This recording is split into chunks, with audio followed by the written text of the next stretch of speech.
সারা দেশে শীতের প্রকোপ অনেকটা কমে গেছে। দেশের কোথাও আজ শৈত্যপ্রবাহ নেই।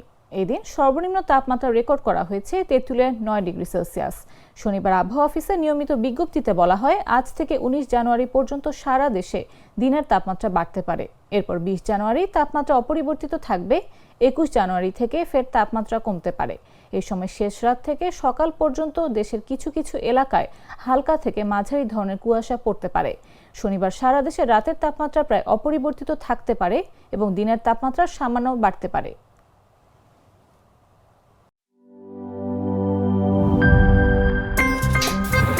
আমার একটা স্মার্ট সিদ্ধান্তে 25% গ্যাসের খরচ কমেছে। ভাবছেন কিভাবে?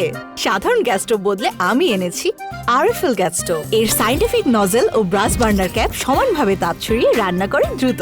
তাই গ্যাসও বাঁচায় 25%, টাকাও বাঁচে 25%। আরএফএল গ্যাস স্টোভ নিরাপদ ও গ্যাস সাশ্রয়ী।